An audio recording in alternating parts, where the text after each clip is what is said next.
2030 முடிகிறதுக்குள்ள 8 லட்சம் கலைஞர் கனவு இல்லம் திட்டம், அதாவது கனவு இல்லம் திட்டத்துல வீடுகள் கட்டப்படும் அப்படிங்கிற மாதிரி சட்டப்பேரவையில அமைச்சர் தங்கம் தென்னரசு அவர்கள் தெரிவிச்சிருந்தாங்க. இதற்கான இன்ஃபர்மேஷன் இந்த வீடியோல பார்க்க போறோம். அதே மாதிரி இதற்கு நீங்க அப்ளை பண்ணணும்னு நினைச்சீங்கன்னா என்னென்ன இன்ஃபர்மேஷன்லாம் சொல்லியிருக்காங்க, யார் யாரெல்லாம் இதுக்கு எலிஜிபிள்னு சொல்லியிருக்காங்க அப்படிங்கிற இன்ஃபர்மேஷன் பார்த்தீங்கன்னா பார்க்க போறோம். இந்த வீடியோ ஸ்கிப் பண்ணாம பாருங்க. இதுல நிறைய இன்ஃபர்மேஷன் பார்த்தீங்கன்னா இருக்கு. நீங்க அப்ளை பண்ணணும் அப்படின்னாலும் நீங்க அப்ளை பண்ணிக்கலாம்.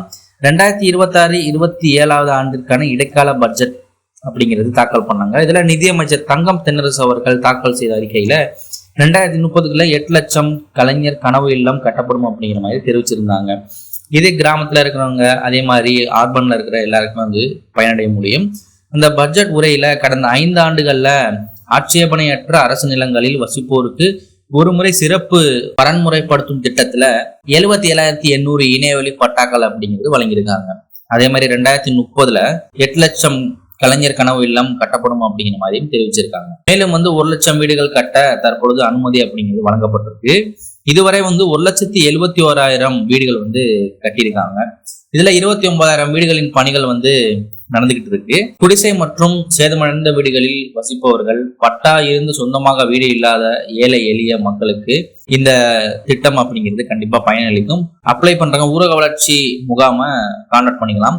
அவங்க 360 சதுர அடி பரப்பளவு உள்ள சமையலறை, கழிவறை வசதிகளுடன் கலைஞரின் கனவு இல்லம் திட்டத்தின் மூலம் 3.5 லட்சம் மதிப்பீட்டில் புதிய வீடுகள் கட்டித்தரப்படுகிறது. இதற்கு அப்ளை பண்றவங்க உங்களுடைய பஞ்சாயத்து ஆபீஸ்ல நீங்க கேட்டு பார்க்கலாம். மேலும் ஆர்பன்ல இந்த திட்டம் கிடைக்குமா அப்படிங்கிறத நீங்க பிஓ ஆபீஸ்லயோ அல்லது பாத்தீங்கன்னா உங்களுடைய மாநகராட்சியிலையோ நீங்க கேட்டு தெரிஞ்சுக்கோங்க. நெக்ஸ்ட் இதற்கான தகுதிகள் யார் யாரெல்லாம் கிடைக்கும் அப்படிங்கிறத தெரிஞ்சுக்கோங்க. இதுக்கு அப்ளை பண்றவங்க பாத்தீங்கன்னா ஆண் பெண் இருபாலருமே இந்த திட்டத்திற்கு அப்ளை பண்ணிக்கலாம். இதுல 3 லட்சம் சொன்னோம் இல்லையா, அந்த 3 லட்சத்துல 3,10,000 நிதியா கொடுத்துருவாங்க.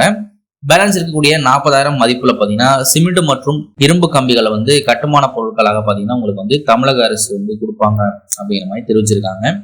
மேலும் பயனாளர்கள் விரும்பினாங்க அப்படின்னா கட்டுமான பொருட்கள், அதே மாதிரி கட்டுமான பணிகள் மற்றும் தேவையான வசதிகளுக்கு 1.5 லட்சம் ரூபாய் வரை பாத்தீங்கன்னா பேங்க்ல கடன் அப்படிங்கிறது வாங்கிக்கலாம் அப்படிங்கிற மாதிரி சொல்லியிருக்காங்க. முக்கியமா இந்த திட்டத்திற்கு நீங்க அப்ளை பண்றீங்க அப்படின்னா யார் யாரெல்லாம் தகுதி இல்லை அப்படிங்கிறத பார்த்துக்கோங்க. கலைஞரின் கனவு இல்லம் திட்டத்தின் கீழ் குடிசை வீட்டில் வசிக்கும், கிராமப்புறங்களில் சொந்தமாக நிலம் வைத்திருக்கும் ஏழை குடும்பத்திற்கு மட்டுமே இது பொருந்தும்னு சொல்லியிருக்காங்க. ஏற்கனவே சொந்தமாக கான்கிரீட் வீடு இருப்பவர்கள், உங்களுக்கு சொந்தமாக குடிசை வீட்டில் ஒரு பகுதியாக இருந்து இன்னொரு பகுதி பாத்தீங்கன்னா ஓட்டு வீடோ கான்கிரீட் வீடோ ஹாஸ்பிட்டாஸ் போட்டோ இருந்துச்சுன்னா அவங்களும் அப்ளை பண்ண முடியாது. இதற்கு சொந்தமாக நிலம் இல்லாதவர்கள், அதே மாதிரி வீடு இல்லாதவர்களும் விண்ணப்பிக்க முடியும். புறம்போக்கு நிலத்தில் குடிசை அமைத்து வசிப்பவர்கள் விண்ணப்பிக்க முடியாதுன்னு சொல்லியிருக்காங்க. ஏற்கனவே நீங்க மத்திய அரசு அல்லது மாநில அரசின் வீட்டு வசதி திட்டத்தின் கீழ் பயனடைஞ்சிருக்கீங்க, பிஎம்ஏஓ அல்லது ஊரக வசதி திட்டத்துல பயனடைஞ்சிருக்கீங்கன்னா இதுல நீங்க நிதியுதவி பெற முடியாது. சொந்த நிலத்தை வாடகைக்கோ அல்லது குத்தகைக்கோ விட்டு வாடகையில் குடியிருப்பவர்கள் அப்ளை பண்ண முடியாது. கிராம சபை ஆய்வின் பொழுது தகுதியற்றவர்களாக கருதப்பட்டால் அவங்க அப்ளை பண்ண முடியாது.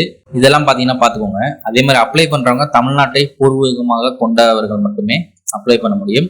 விண்ணப்பதாரர்கள் பொருளாதார ரீதியாக பலவீனமான பிரிவுகளை சேர்ந்தவராக இருக்க வேண்டும்.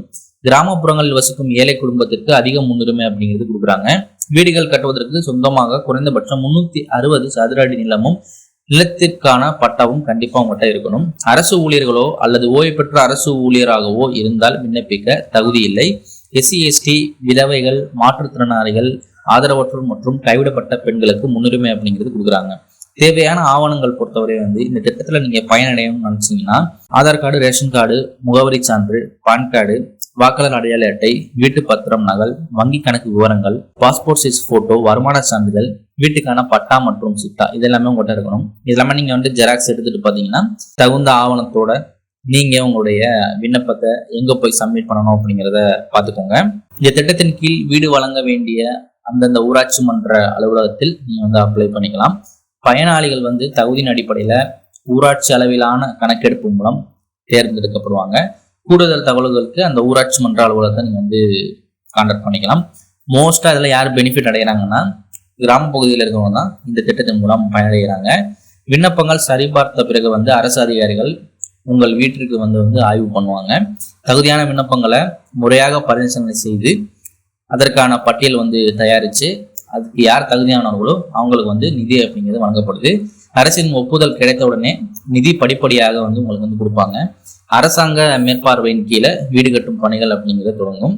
இதற்கு அப்ளை பண்ணணும்னு வச்சிங்கன்னா நம்ம சொன்ன டீட்டெயில்ஸ் பார்த்துக்கோங்க. அப்ளை பண்ணுறது விண்ணப்ப கட்டணம் கிடையாது. முகவர்கள் மற்றும் இடைத்தரகர்கள் பணம் கொடுத்து ஏமாற வேண்டாம் அப்படிங்கிற மாதிரியும் தமிழக அரசு சொல்லியிருக்காங்க. விருப்பப்படுறவங்க அப்ளை பண்ணிக்கோங்க. டைரக்டா அவங்களுடைய ஊராட்சி மன்றத்தை நீங்க அணுகி இதற்கு அப்ளை பண்ணிக்கலாம். இவ்வளவுதான் வீடியோ. கிட்டத்தட்ட 2030க்குள்ள 8 லட்சம் வீடுகள் கட்டுவதா சொல்லியிருக்காங்க. வீடற்ற ஏழை எளிய மக்கள் இதை பயன்படுத்திக்க முடியும். அதே மாதிரி சேதமடைந்த வீட்டில் இருப்பவர்களும் சேதமடைந்த ஓட்டு வீட்டில் நீங்க இருந்தாலும் நீங்க பயனடைய முடியும். நீங்க கான்டாக்ட் பண்ணி இதுக்கு அப்ளை பண்ணிக்கோங்க. இவ்வளவுதான் வீடியோ.